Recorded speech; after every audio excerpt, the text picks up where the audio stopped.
What's up, world? It's your boy, the Bearded Brother, back at it again with another episode of the Swig Podcast. And of course, by my side, I got my lovely co-host, Shani Hadia, the marvelous gift in the building. And to be specific, Jackalope's building. Finally in the brewery once again. Yeah, man, we're back. Jackalope is releasing their Black is Beautiful beer today when y'all hear the podcast. So yeah, we're not recording today, but it will be today. And we wanted to talk to them about it. We were involved with the brewing of the beer. So it was really exciting. And canning of the beer too. And canning. We were here. There was a little bit of sweat equity. There's sweat equity in this beer, guys. Yes, you'll get our love in this beer for you. You're welcome, Nashville. We have one of the owners, Bailey, and one of the brewers, Josh, here with us to talk their beers. Now, we're going to hit Black is Beautiful more on the back end because it is a stout. It's a stout. Y'all should know. Finish the best with the stout. We might talk about it before, but we'll talk about flavors and such on the back end. Right now, we are drinking the Bear Walker. Mm-hmm. So, drink legendary. Tell us a bit about Bear Walker. It's a brown ale? Sure. Yeah, so Bear Walker is a maple brown. So, I'm from Vermont originally, which we have, the most maple syrup in the country is produced in Vermont. We're very proud of our maple syrup. So when I was writing this recipe, what became this recipe, it started out as a home brew, a long time ago now. And so I knew I wanted to brew beer with maple syrup in it. And we actually get the maple syrup from people I know in Vermont. So we can vouch for the quality of the maple syrup. We're going to have to learn about that maple syrup. I can tell you all about it. I plan to make it to Vermont. It takes that's one of 40 gallons of maple sap to make 1 gallon of maple syrup. So 3 gallons, okay. 40 gallons. How much is needed for the beer? Oh, God. A lot. We go through a lot of maple syrup. Okay. What is it? It's 5 gallons for 15 barrels. So in a 120... that times 4 times it's okay, we get ideas. Nobody ever we're not good at math, we don't. It's that meme where she's counting 30 gallons. It's 30 gallons per 120, for 120 barrels. So 1 barrel of maple syrup goes into 120 barrels of beer. Okay. All right, that's a good amount of maple syrup. Yeah. Wait, how does that come in, like a truck, or like y'all are opening up gallon? We have 5 gallon. They comes in 5 gallon buckets. Okay, that's not too bad. No, that's not too bad. And when there's like the dregs at the end of the bucket, you can kind of collect it and bring it home. Oh, nice. We all have maple syrup in stock at our houses. At least you don't have to add it to your grocery list. Exactly. I know it's expensive. It's expensive stuff to buy. It's like, I need some syrup. Can we brew just a little extra? just an idea. What I like about this is it's not overly sweet, even though it has the maple in it. You get it on the back end, but it's not an overwhelming. Like sometimes I'm concerned with things with maple because it's a different type of syrup. Very syrupy. Yeah, and that was important for us on the recipe side with the grains and the hops that we use. Not wanting the brew itself to be sweet, the underlying base beer to be sweet as well. I think a lot of our beers here we focus on balance because that makes it an enjoyable beverage. So. I like the slight roastiness to it in there as well. Yeah, there's some chocolate cozy. malts in it. Yeah, so that's where that comes from. So, yeah, and somehow you never think of like a brown being like your flagship beer. Like most places, it's like your IPA or something. Right. And for us, our maple, this is our most popular beer, our biggest selling beer. So, and how many variants have y'all done off of this? I know it's the Brew Walker, the Chai Walker. Yeah, those are the only two. Well, and we've done some barrel aged ones in the past. Okay. But those are the two kind of biggest variants, and then we've got a couple more that we'll probably be coming up with this fall and winter. So, yeah. So the Tricks Chai up our Walker, sleeve. Yes. the Chai Walker was one of the first beers I had from you all when I came to the tap room years ago when I moved up here. I was like, Chai Walker, and the bartender, I have no idea who it was at the time, but the bartender was like, yeah, that's very popular, you should try it. And that was a different experience, an enjoyable experience, but I don't think I've experienced that since. Also, I haven't necessarily sought out chai tea. Right. I mean, Yeah. Chai beer. It's Chai not like beer, a you know, common I don't know type. how many there are. but I do drink chai tea. So when I had already been drinking chai tea when I got here, I was like, okay, Yeah. I'll Just see a what chance I that's could in like for. that. Yeah. Bear Walker is probably the first local craft brew I've had. Oh, cool. Being here, I still remember I had it at Martin's on Belmont Boulevard, probably in like 2014. I was Nice. like, I'll try that maple syrup. Let me try that. Which goes well with barbecue, right? Yes. Like the kind of maple. So I think that's what made me like it. Like that put it on top of my list for a while. It's just because I accidentally paired it perfectly. I was like, this is incredible. So ever since then, that's like my go-to. I'm like, I want some beer. Don't know what I want.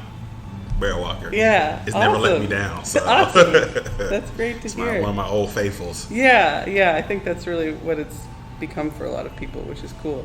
Now, you said something when you were talking about Bear Walker. You mentioned actually writing the recipe. So, owner of the brewery, like, how did you get here? Give us a little bit of your story. I guess. Yeah. I'm sure you've given this enough times where you like, let me just run it down for you Like, real I got quick. a quick I can 2-minute do run this. through. Yeah, the elevator pitch. So I'm from Vermont. I came to Nashville to go to Vanderbilt Law School, and in law school I started home brewing, and just really fell in love with brewing beer. I had never home brewed before I came down here, but I moved here in 2006, so there was not a lot of craft beer in Nashville at that point. And being from Vermont, I was from a place that did have a lot. So I just started home brewing and loved home brewing, and the idea of I wanted to do environmental law and kind of have that be how I could make my difference in the world or whatever, and realize even environmental lawyers are still lawyers. You're still kind of like just typing all day, and so thought that in starting a brewery and doing something that I loved, you could also be a positive part of your community, and that's how you can contribute, I guess. So kind of came about it that way. Like, you can do something you love and be positive. So I think we totally understand that aspect, because that's kind of how we are entering the craft beer hemisphere. It's like how we come in and like we love beer and everything, but wanting to help make that change or help enhance the industry. Totally. So that's kind of was your vision when you came into things. Well, and that was why, again, wanting to do it here instead of, like, people would ask me why, well, there's a big craft beer industry in Vermont, why didn't you just go back there? And it was like, well, we need it here, Yeah. And it sounds silly or trite or something to say, well, we needed beer, but we did. Listen, why would I go back to something that's overly saturated when I see an opportunity here? Right. And the city's not too bad. Right. I'm here already. Yeah. And, hey, our winters are better. I don't know. It depends on how you look at things. Right. If you're a snow person, Vermont every day. It's like our March and April. They're not great. Okay. Don't go to Vermont in March and April. It's just still snowing. Yeah. It's still snowing. There was a week ago or something, it snowed in Denver. I think it was like 90 degrees, and then the next day it was I like had 30 an with old snow. high school teacher that just moved out there. He showed the forecast for that week. He was like, 98, 37. Snow. So bizarre. Colorado's just out here being disrespectful. Now give you time to get your sweaters out. So Josh, how did you get into beer? It was One long night. right. No. No, it was my senior year of college, my roommate started working for a small microbrewery in the town, and he was just like, "Hey man, you should come out here. It's pretty cool." And I was like, "All right, sure, I'll go out there." And started out volunteering on the canning line, just packing off. And they, paid you in beer. Yeah. And that's like the coolest thing ever whenever you're freshly 21 and still in school, and it's like, oh, I just got this free case of beer. I'm set for the weekend. Right. And it's not an acceptable form of currency. Right. And I only had to go put in a little bit of time. Yeah. But yeah, I stuck around there and slowly started to learn the brewing process, and once I really kind of got my hands on that, that's when I figured out this is really what I want to do. Okay. So yeah.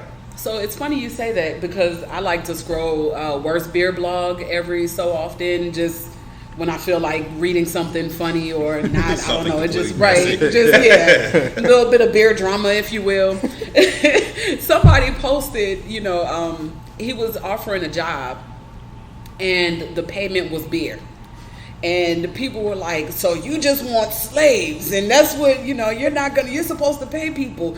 And here it is, like Josh said, I'll take the job. And the guy, I think he's kind of known in the, at least that circle. And so he came and he was like, "Listen, I'm paying people in the same way that I'm getting paid. I don't make money off of this. Right. I drink beer. And so if you want to come and learn something, you want to drink beer, this is what I can offer. If it's not, then this isn't the job for you." Yeah. And so I get it, that nobody wants to be taken advantage of. But like you said, as a college student or somebody even trying to get into the beer industry, you get to learn a lot and drink a lot. It sounds like my part-time gig. Perfect combination. I was working for beer money anyway in my last part-time What were you going to spend it on then? Yeah, right. That's funny. So I am done with my beer walker. Oh yeah. I don't. we can move on to the next. Yes. What is the next beer here? What do we? So we have Fenario next, which is our IPA. It's there's so many different IPA varieties now. It's really just a classic IPA. We use some West Coast U.S. hops in it, and it's kind of a little the word dank, but it is a little dank. We're talking about beer. It's fine. And kind of has that a little citrus and stone fruit to it. And so Fenario, so all of our beers, most of our beers are named after kind of mythical creatures or folklore characters. So like a bear walker is a shapeshifter who can turn into a bear. So it's kind of like a werewolf, but it's on purpose. They kind of do it back and forth. And then Fenario is a little bit more afield. So when we first came out with kind of what grew into this beer, it was called Direwolf. And it was named after a Grateful Dead song. Okay. And that was when in Nashville, when you could only brew, or Tennessee, you could only brew up to 6.2% alcohol. Mm-hmm. The worst old days. It was, exactly, the bad old days. And so when that law changed, which is pretty low for most IPAs, and not what kind of the original vision was for this beer. So when the law changed in 2017, we kind of revised it into Fenario, which was kind of what it was supposed to be, brought up the ABV on it. And so Fenario is the forest, the name of the forest that the wolf lives in the song. Oh, okay. So it kind of we're like, we want people to know they're related. And so it kind of... is a longer story. Do y'all make Direwolf ever? We haven't. That could be kind of fun, because it was super popular at that kind of ABV as well. Yeah. But we haven't made it since then. The funniest part is it's actually one of our intellectual property lawyer is a huge Grateful Dead fan. So he's the one, he didn't come up with Direwolf originally, but he was the one that came up with Fenaria. It's rare that it's like your lawyer. Before he gave the word to y'all, he did go and check to make sure that you could. Exactly. He looked it up first. You're fine Exactly. with it. Go with Fenaria. Exactly. I have a good idea, but it's not available. So Exactly. Here's my next good idea. Exactly. So I'm a fan of the West Coast IPAs. I'm here for dank.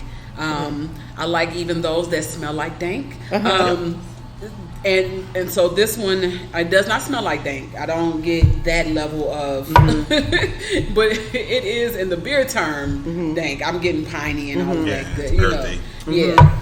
I think that's the word for it, earthy right there. When it's not fully dank, it's like it's earthy.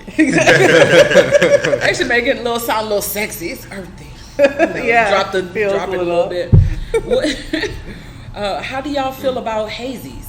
I was just about to ask. Go for it. I feel like I talk too much. I'm the cousin that loses. From the, I have two different mindsets when it comes to hazies. Okay. From the consumer mindset, that's what's hot. That's what people love, and I'm excited that people are learning to enjoy the full flavor of hops and wanting to learn more about what you can actually get out of beer. From my brewer production side, it like breaks my mind trying to write a recipe for a hazy IPA because it uses so much hops that it's wildly inefficient and it's super expensive to make. Okay. Super expensive to make, which is why a lot of hazies out there are also expensive to buy. A 4-pack of one of the best hazies in town, home style, is like $14-15 for a 4-pack, and that's really on the lower side because they mass produce that one. So, right. So the other ones are like 18, 17, 18. Yeah, I've seen a couple that are like 20. Westbrook has one. The Ecuador and they're one. delicious. They are but delicious. It gets expensive using that amount of hops, and it is it just feels wasteful sometimes because you're like, holy shit. It's gonna dump all this in here. Oh man. Because while you get a lot of the flavor of the hops, do you actually? I mean, is a lot lost Yes. through that? You know what I'm saying? Like, okay. Yeah. So for 1 kilogram of hops, there's, not to get too technical, but there's different. We like the technical. We're gonna make our listeners like the technical too. Go ahead. There's different ways you can add hops to beer. The original way is whole cone, which is the hop leaves, basically. Like fresh hops. The most common one is T90 pellets, and they're these just little pellets. Yep. And then there's some more concentrated versions of those. For T90 pellets, 1 kilogram of hops into beer will take up 10 liters of beer. So for a hazy, you're minimum doing 2 pounds per barrel on the dry hop. Yeah. So for 15 barrels, that would be over 30 pounds, which that would end up being like 2 barrels of loss just immediately out of the tank. Just like it's gone. You're not getting it. And if you're brewing it to a higher gravity, so a lot of hazies are also like above 7%. Yep. You need to use more ingredients on the front end as well to get it to that higher gravity. So everything about this beer is just it's very expensive. And it's fun to use that many hops, but it's not fun to see that much beer go down the drain as well. Right. So I can see it from that position. So it makes a lot more sense now. Like all that's making way more sense in my head. I'm like, why is this hazy so expensive versus like this one that's like a limited release somewhere? It's like $2 more expensive than that. Yeah. But now that explanation like definitely clarifies everything. How much you guys are wasting on the other end and trying to make that up in the markup, I guess. Yeah. So and 2 pounds a barrel is low. low. That's That's bare minimum. Okay. Oh wow. Okay. Most places are doing 4. like 4 to 6. Yeah. And that's probably why you see some hazes. You look at it and it's like, this doesn't look like, you've seen some that's like really hazy, and then some people have put the hazy stamp on it, and I feel like maybe they've just doubled the amount of hops that they would usually put in there, It's probably more as of a opposed taste to than the appearance at that point. Yeah, that could be it. I don't know if they hold back a little bit on the hops and don't. It's hard. Yeah. It's hard to do them and be worried about your margins, which is why, in some ways, COVID is so hard, because if you have your tap room and you're able to sell pints of it, it helps you a lot. Be able to be like, okay, but then we can get our wholesale price down a little bit because we can sell it by the pint and make retail margins. So while everybody's tap rooms have been closed, it kind of adds another layer of complexity. It's like, it's hard because I'm trying to buy from everybody. Oh my goodness, we appreciate it. Swinging around like, let me get these today, and right? Then I find that my fridge is full of beer, and I'm like, okay, I got to take a week off and just drink what I have here, guys. Totally. It's been a bit of a struggle. At the house. I got beer at the house. Exactly. Do you all have a favorite beer? I can't. No. It's your baby. It's like you're picking a favorite child. Exactly. That's why I only have one child. I got a favorite kid. I don't have a favorite beer. Exactly. What about you, Josh? Like, wait, okay, so Josh is like nose in the glass.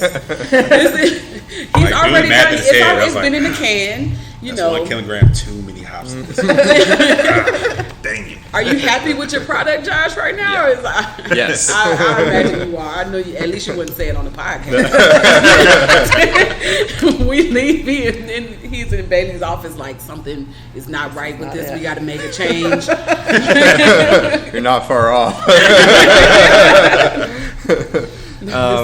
My go-to at Jackalope is typically Fenario for what I like to drink, but in general, I couldn't say that I have like a favorite beer. I probably have a favorite style, or more recently, like this is what I would say my favorite style is.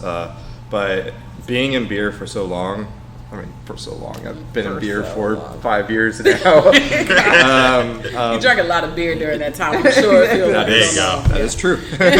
I've learned to find appreciation for standouts per style. So, like, even if I personally am not a big fan of Belgian beers, but I love Belgian yeast and I love that, just the brewing process of that. And so I can appreciate a really good Belgian, even if those flavors, those complexities aren't my favorite. Right, so, right. I feel you on that. Yeah. Mm-hmm. Even as I critique beer on here or just whatever I say, if I'm like, these are my feelings on it.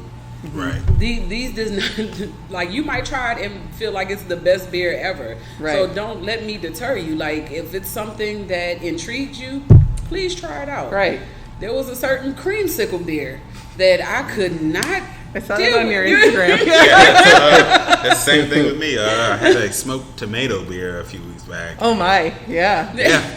Was it for Tomato Arts or was it just something No, it was separate? from a brewery out of Atlanta. Okay. West Wild Haven. Yeah, that was Wild Heaven. Heaven. Wild Heaven. I want to say Wild Haven, but it's Wild Heaven. Yeah, they made like a smoked tomato saison. I'm like, interesting. Yeah, because it's great. This is not for me at all. But tomato fans, this might be your thing. You know, it's so great because having the people want to try creative beers now, which is so great, and is not where Nashville was. So we opened in 2011.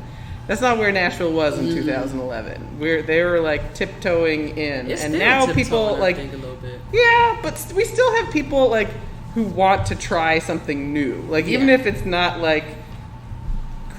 super crazy, we still have people who want to try something new. But it is that line of we're gonna do this crazy creative thing, and are people actually gonna drink this? It's so hard. There's breweries in the community that will put out something different. But I think I guess this is more of me, and it might be a little bit maybe with COVID changing things a little bit, but I see we are pretty tame when it comes to beers as a city, like compared to some of the options I've seen in other cities. I'm like, I don't know who would brew anything like that. Which I think a lot of that does, or some of it comes from that residual ABV kind of caps, where we all had to keep that ABV below 6.2 for so long. That really, and Nashville's just new to it, so. But it's all moving in the right direction, which is really cool. I agree with you there. Which is super fun, and lets you, do some different stuff. We try to have like our cores, and then the more creative side as well. It's kind of, that's something that COVID has allowed us to do because, our 95% of the places we sell to closed on March 16th with us, So we've been, things that we wouldn't have had time to kind of put into place is what we've been doing now. There's no fucking way we would have been able to pull off anything close she beat that, y'all. Anything close to what we've been able to put out as far as different styles would never have happened otherwise. Not even absolutely close. Not. We were like, maybe we'll do 5 a year, and we've done 18 since March, So. Awesome. Well, that's cool. I have to acknowledge that there were some perks within COVID, things with life slowing carry down. over. Yeah, with life slowing down. You've got to find it. Personally, professionally, and I know that's not the case for everybody, so I don't want to speak like that, but there on that, though. If you took a step back, and if nothing else, you were just able to sit down on your sofa on a Monday and not do shit. Just one Monday. It's like, what? Don't get me wrong. It's been a real fucking hard year. But also, it just reminds you need to sit your ass down for like a good 5 minutes. It's been a hard. Get your life together, because it's not together as much as you think. So sit down on the sofa and reflect. Totally. We'll give you 6 months to do it. Totally. We thought it was 2 weeks. Anyway. Remember when it was like, by June. It's like, I can get it in 2 weeks. I said 6 months. Exactly. We're not even. Make it 10. Since you asked me that question, we're just going to extend it a whole nother year. Exactly. You mentioned opening in 2011, and it was you and another woman. It was me and my friend Robin, and then Steve, who's my business partner now. You met Steve, right? Maybe. I don't. Maybe not. I don't know. He's everybody's all over the place right now. Steve's always all over the place, but we joke that he was Jackalope's first intern. He really loves it when people call him Intern Steve. He was. I went to setting us up for failure. I'm gonna get right him. up to him. Intern Steve. Yeah. Flip us off. Exactly. I went to law school with his wife's brother. They moved here when we were kind of in the opening phase, and so he Steve just barely missed being a founder, but he became a partner, right around when we opened, and has been just real. He just jumped right on board really quickly. So, it's interesting. It's a very different thing going from having 0 employees, and again, we weren't paying ourselves in the beginning. And, you brewed the beer, and then you walked up and you served it in the tap room. It's like you did everything to now, having a group of people and people who are better. You try to hire people that are better at it than you, and I think one of our tenets here is just constant improvement, and that's honest and true, and I think you've got to have some kind of ego to be able to be like, I'm gonna open this brewery. I'm 28 years old now. I know what the fuck I'm doing. I'm gonna make something people want to drink, and then people will pay money for this, but then also being able to understand that like you start at you should start at your worst, and it should only get better from there. So it's been great. We have I couldn't speak high enough of our group of people here. It's just a really awesome team, and I can't wait till COVID is over. You and me both. Right? All of us. We're not going to argue that at all. Did you find there were a lot of, barriers to entry as a woman? Like, did you have any,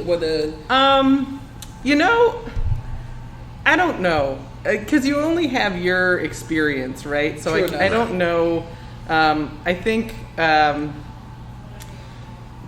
I was in a lucky position of being the person starting the business and who could make the decisions of yes and no. So if there's ever been someone, there have certainly been people over the course of the past 9 years who have been inappropriate and who I don't want to work with, and so I don't work with them. Right. I have that opportunity, and I think it's probably a very different thing if you are not at the top of the food chain, not able to make those decisions. Because there have definitely been people that have been like, fuck you. Autonomy is exactly. And so I'm like, no, and I make the decisions here. But I mean, all the time, especially when it was just Steve and I brewing. So salespeople walk in a lot. People would walk in and they all would walk directly to Steve. But it was like it became a joke, because ways that he would point them in my direction. I don't think I suffered from it at all because I was able to be like, all right, well, I'm going to work with someone who's better than you then. I guess no big deal. It's more like an opportunity for you. Yeah, exactly. And so I think some other women who have kind of worked their way through it at other people's places might have different experiences than I have. Did you have a female mentor when you came in, or were able to acquire one, or is there a woman that you look up to, like in the industry that?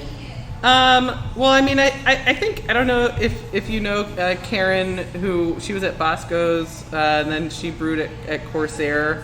She was kind of the local lady brewer, and she's so. And she's, she started as a home brewer, and she was just very well known, and we've never been particularly close, but just I think having her, when we do see each other, there's like a bond, I would say. Yeah, and nod like and it's like being an old friend, it's like those friends that you don't ever really you don't keep up with enough, but then when you see each other, like you don't miss a beat with. And she's. I think just having her here was, really helpful for me in a lot of ways.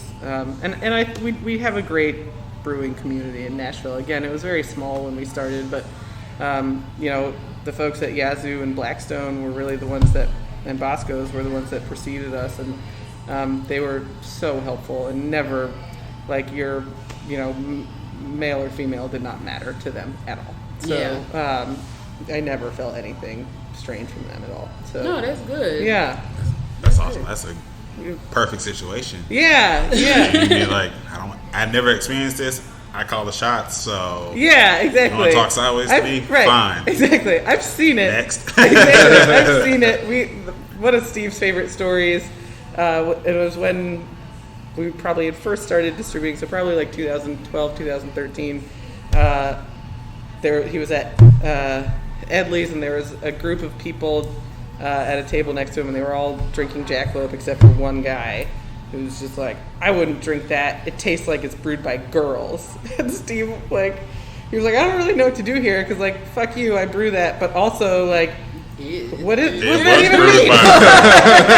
How can you taste that? Exactly. So I will say, and I guess I'm guilty myself. the Lovebird. It definitely sounds like a beer that is brewed by girls. Sure. And the flavors to me gave me girl vibes. And I don't say that necessarily in a bad way. Yeah. I just recognize that I drink stiff shit. I drink strong shit. Yeah. And so it wasn't really appealing to me in the beginning. But as I started really like appreciating, like you said, like the different styles and how they're made, and not so much what appeals to like what I like to drink, I became more appreciative of it. And then the other thing is, I had it this summer. And I had it after mowing the lawn. Yeah. And so I'm sitting there So you sweating. had the perfect situation. Yeah, I'm such a fucking lady, like right after mowing the lawn. Gatorade right there. Exactly when you want to drink Lovebird. Yeah, so it was like really refreshing. It was a really good taste. And what is the style of that one? It's just a wheat beer, but it's a wheat beer, and then we do a secondary fermentation with strawberries and raspberries, and so it's just really clean. The story, Lovebird also started as a homebrew. The story with it was when Robin and I were roommates getting the brewery started. We were having a birthday party, and I asked her what she wanted. What beer she wanted me to brew, and she said, I want a pink beer.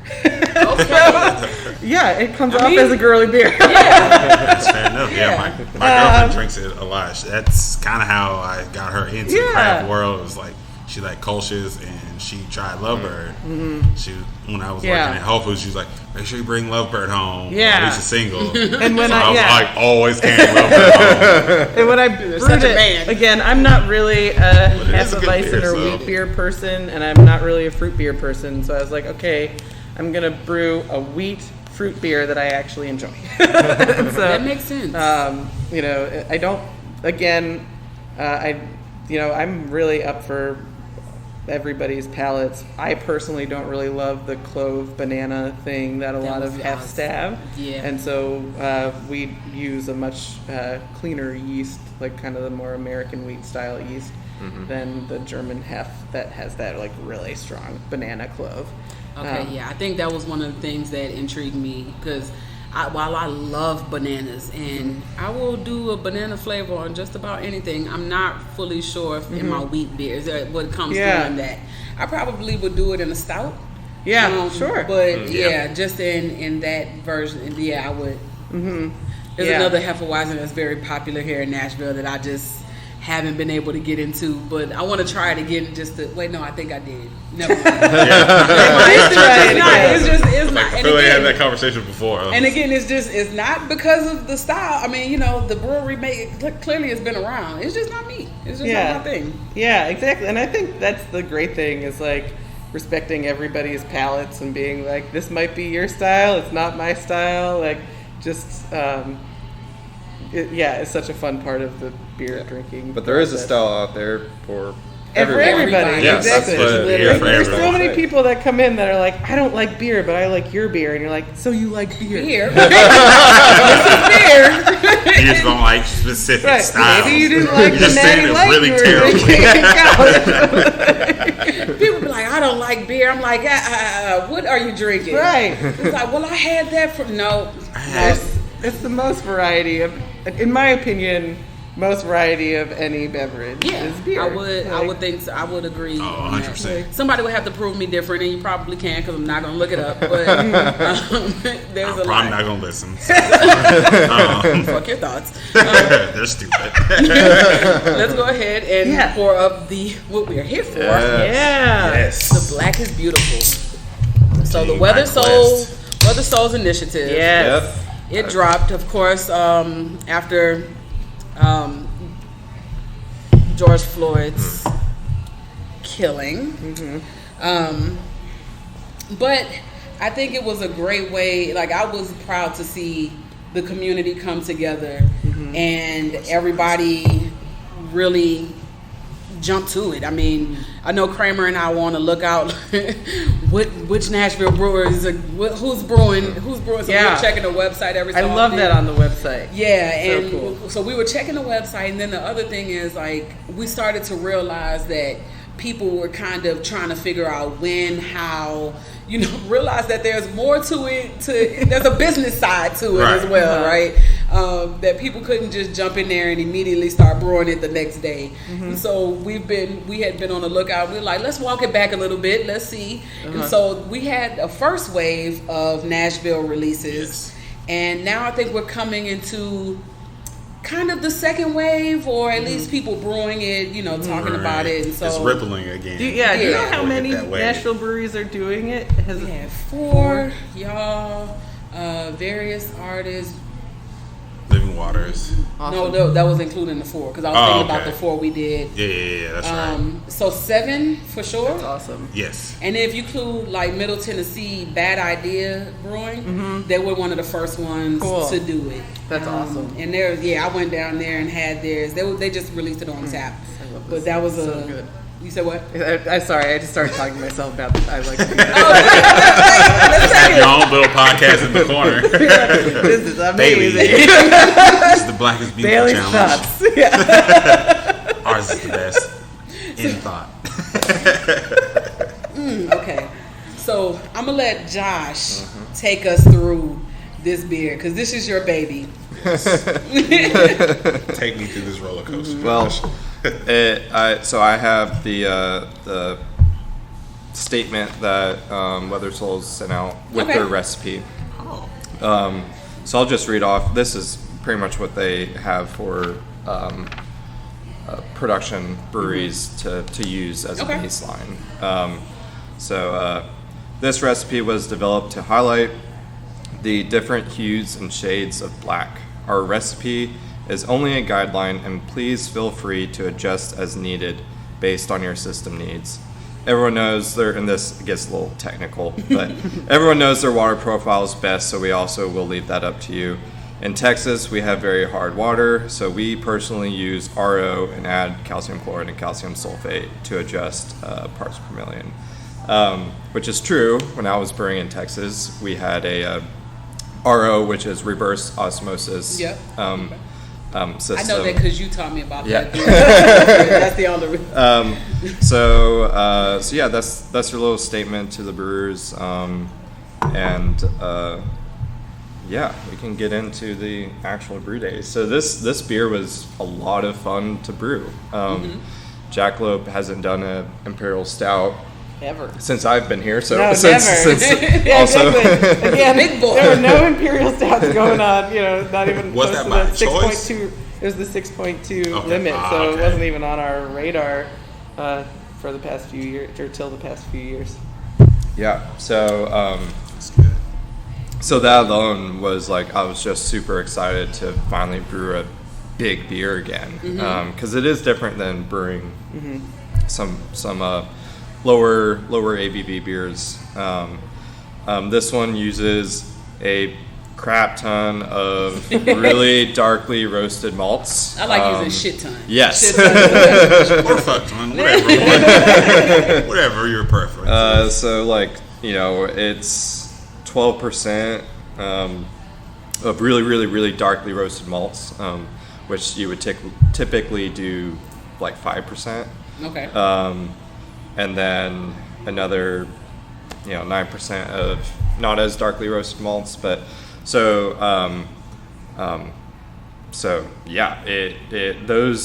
where those dark roasted malts are where you're going to get the color complexity, which is why, like, not only is this pitch black, the foam, the head also has a tan color to it as well, and you wouldn't get that unless if you're using that amount of roasted malts.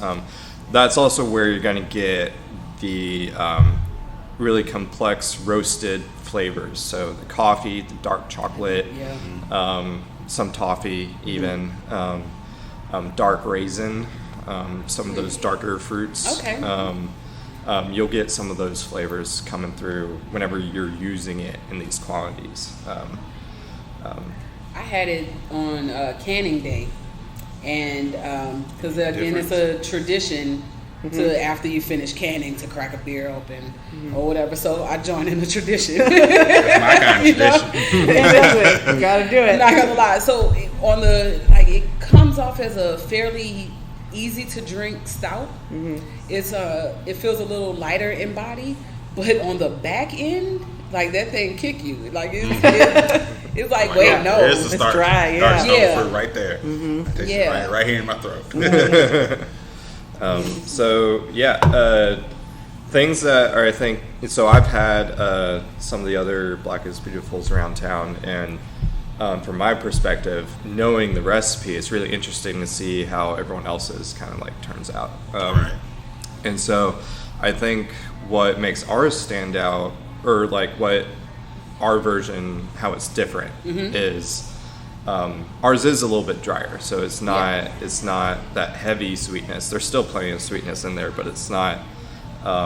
It's a little bit easier to. For me, it's a little bit easier to drink because it's not as sweet. It is. Yeah. But that's when you like it mess you up. Like it'll catch you up real Exactly. quick. You don't know, but it's there. Oh, okay, I'm feeling it. And Your weight's on you. and the hop profile on this, it's all Cascade throughout the brew, which is a tried and true craft brewing hop. And so knowing and brewing beer, this to me really feels like a shout out to Cascadian dark ales, which is an old style that it hasn't been popular for years. No. But it's one of my favorite beers. Yeah. Sounds like y'all might do a Cascadian and dark. Well, this That's is coming really, up. this is really ABV close to it. skyrocketed. And I think on ours, because ours is a little bit drier, you get the hop profile through alongside with those chocolatey, roasty flavors. So that's why I love this beer. Yeah. You can taste those hops. And what made you all do no variants? Like, how do you feel about Sure. lactose? I heard a birdie told me Yeah. that there's feelings about Word lactose. on the street. And I'm not sure it was Josh. I think it was about Will. I don't have any problem with lactose, just not for this beer. Like, Yeah. you know, again, for, you know, us, that idea of using all Cascade hops and making it kind of, it's like a blur between a Cascadian Dark Ale and Imperial Stout was more where we wanted to be. And if we used lactose, you wouldn't get Yeah, that. you would not get that at all. That would definitely change it. We've used lactose a couple of times, rarely, but I don't have anything against it. Just not for this beer for us. I think if you were gonna go that way, then you would have to change the hop profile, and you change a couple of the things that we didn't do. Yeah. I didn't need the lactose. I'm just kidding. I was just wondering, like, why, you know. Got some shit from. I hear you guys saying all. Somebody said y'all don't like lactose. I gotta say who? Definitely will. It wasn't Will, but it was Will. But I'm not saying it was Will. So. And you all are donating proceeds to the Equity Alliance. Okay, that's a really good organization out of Nashville. Fantastic here. people here. Yeah. Fantastic. They are doing the work. They are. I know, and I think, like you were saying, I'm really proud of the craft beer industry, you know, for stepping up. I mean, I think it's 1,100 breweries now that are participating in the Black is Beautiful, and you know, for Weathered Souls to come up with it and say, we want you guys to donate to your local, your local organizations is so cool. How did you all find the Equity Alliance? Just from being here, you know, we do a lot with local nonprofits at Jackalope. We tend to just try to be aware of who's here and what they're doing, and I think the Equity Alliance, their work is just so important, and so their story is so cool, and I think that the idea of education, and as far as like civic education and like how to change things, like it's like things are messed up, how do we change it, is so important.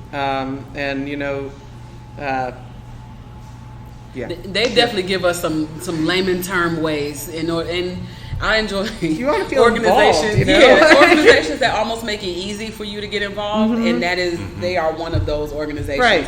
And to break down what's going on in Nashville. And one of the most important things I think that they do for me is the voter education guide that they release before most major elections. And that's perfect. Get all the education and and it's like voting for that dummies. becomes easy, right? Because your boy is a dummy when it comes to voting. Like, there's but I've had some beer. So there's people who want it to sound scarier than it is. Exactly. Yes. And that barrier needs to be broken down. Exactly. If you have to go to several different websites to learn about the candidate, and you're gonna get tired. Yeah. And so those things, and people be waiting for it. Like, when is the voter education guide coming out? Please. And they'll give the date. So that's one of the so I'm very glad. I'm gonna reach out to them, and I'm gonna make sure that they try it. I know. I actually, just thinking about this, I'm like, have we even talked to them? I don't know if we fucking have. That's okay. We're gonna make sure you all have the conversation. We have between now and when this comes out. Listen. I'm about to text Charlene and Tequila right now, and like, hey, ladies, you are you're gonna be the recipients, and I don't know. We just want to make sure that, they know it's coming, but I think it would be really cool for them to come up and, if nothing else, try the beer. That would be awesome. And they might not enjoy it. Right. Because, stouts are hell to come into. It's not a gateway beer. Not a gateway beer. We'll start them off with a Lovebird, maybe a taste of Lovebird, and be like, listen, there are beers out here, but listen, this is what this is the beer that's made for our cause. Exactly. Exactly. I think that's gonna be really cool. What I forgot to do. Actually, I will cut this part, but we wrapping up. We have 10 minutes. 5 minutes. Okay, Sorry, 8 minutes. I've been drinking. Between Math's 5 and 10 hard. minutes. Math is hard. That's why I cheated through high school. But I just kind of wanted to ask you guys, how did you guys think about following up after the release of this beer? The beer sells out or whatever. What do you guys think about its next steps? And I think that's a really great question, because I think this beer is amazing, and the way people have responded in the industry is great. But I think this is 400 years in the making, and it's going to take a long. It's a long haul. It's not like. We cured it. We brewed this beer and everything's better now. For the most part, people do get happier when they're drunk. So there are a few out there that go nuts, but the most exactly.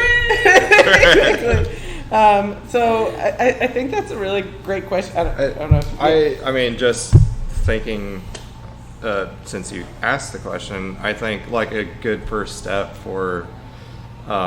At least for our industry, is maybe making a release like this every year and making it annual, to where to keep the conversation going. To where maybe it's there's another highlight brewery that develops a recipe, and then it's the same project where spread that recipe around, get other breweries involved, and money goes to programs that can make change. Well, and I think, again, where I was like, oh shit, we haven't even talked to the Equity Alliance. I think we want to actually develop a relationship with them. And I think that's a big part of it too, is time goes by quickly in a way that I'm like, oh shit, I was going to talk to them in July, and now it's September. But, I think, actually developing a meaningful relationship out of it, not just writing a check and being able to say, we did this, I think is really important. And,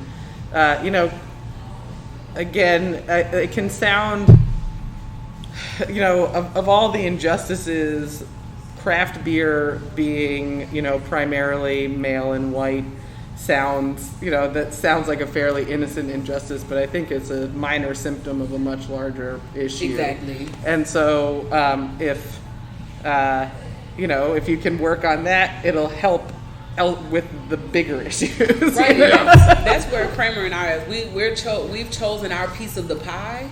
to try to, inflict change. And what we hope we can do ourselves, because that's always, I'm gonna speak for myself. I don't know about you, Shawnee. For me, it's like I want to be a part of it, but like, where am I going to find my greatest impact? Where I feel like when I can think back on it, like I really did some shit. Yeah. 2020, when it's like 2045, I got grandkids, my nephews, when they're asking grown up. they're I can tell you them, for I was school like, project. I did this in the craft brewing industry. Me and my co Shawnee did the swig. We were these change agents, at least in the Nashville region, and it's been really fun to navigate that and really make an impact that I can be happy with. And I can say confidently, like, I did this in Nashville. Like, what did you guys do in whatever city I end up stumbling into? And then the other thing is, when you get into different spaces, you realize, like, there are people out here who want to help. There are people there are good-natured people out here. And if you come out of your bubble, like, and it's like, listen, we got a lot in common. If nothing else, beer. Let's start there. Exactly. So, beer is a great way to sit down and have a conversation. Because then, like you said, by the end of it, you start feeling a little bit. You start usually, being lovey. Yeah. You start being a little lovebird, And on that note, we're going to go ahead. Perfect way to segue. I'm not even ashamed. I'll say it again. We want to thank you all for being on the podcast. It was first off, the beers were great. Did you give how you felt about Black is Beautiful? Let me allow you to. Oh yeah, I'm a stout guy, so I am very happy with this brew. It's more on the traditional side, I feel like, which is not a problem, because every now and then you can't go with the novelty pastry stouts all the time. Sometimes you just want something that's going to hit you right in the palate, and it's going to hit you right in the drunkenness, right where you need it for that night, or whatever, or week to cap the week off or the night off. If you had a stressful week, this is a good one. This is a good. Are you guys going to sell this in 4-packs or 4-packs? Yeah. This would be a perfect 4-pack, just in case you have a few bad days during the week. You need something stiff. Jackalope is where you want to come and get a nice strong beer right here. I'm ready to have it with some barbecue. I feel like that's actually really perfect. Some brisket. Totally. Matter of fact. Because even you got a good point there.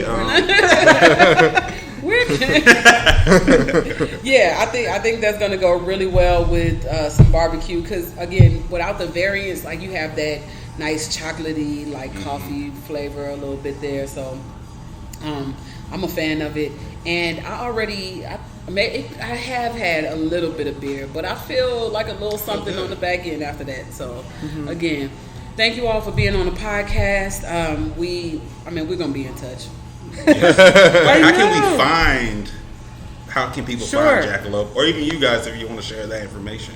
Sure. Well, so Jackalope, so our Black is Beautiful is coming out today, September 18th. 17th, which is also my birthday. It's been a long week. Wait, shit, yes, happy birthday to me. Hey, yes. Again, when y'all are hearing this, it's my birthday. Yeah. And so it's really just, for the most part, just going to be at Jackalope. Again, we're trying to sell it all out of the brewery to donate as much as possible.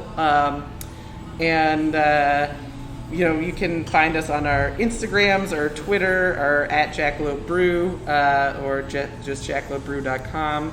And we're here. Come on by. We're around. Somebody's around. Yeah. Do you want people to follow you on social media, Josh? It's okay if you don't. I actually don't have much. I don't have an Instagram or you're like a unicorn, like you know? You're the Ron Swanson. Yeah. Wait, so how do you stay up on brewing information? Like on what's the trends? I am there. And the people in the industry, like I know other guys around town. Like I just have contacts with other breweries. The New World Order. New World Order, yeah. Oh yeah, okay. I did hear about that. That's an organization for it's basically the people who are making the beer in town who work in production, and we've grown into a community to where we can I don't know, strengthen our community, strengthen craft beer overall, and communicate more, and just like share, hey, this is what we're working on, this is what we're doing. Do you need help? Do I need help? You know, that sort of thing. But you said New World Order. That just reminded me of WCW. Yeah. So it's you know Kevin Nash? it's loosely based off. Yes, the emails have a lot of wrestling references. Hilarious. But no, if anyone has any brewing questions, just josh@jackalopebrew.com. That's my email. Okay, best way to get them. You can just cold email me, and I'll be more than happy to talk about beer. So, And of course, you can follow me on Instagram and or TikTok at The Bearded Brother, and then find me on Facebook at Kramer Deans. That is my government. It's real. Just to throw that out there, just in case people are astonished. And on social media, the Black Beer Experience on Facebook and Instagram. Again, my Facebook is mine. And of course, you can find the Swig at the Swig Podcast. You can listen to us on your favorite podcast app or Podbean. And it was nice talking to y'all. We're going to go and drink some more of this Black is Beautiful. Y'all have a good evening. Peace. Happy birthday. cheers.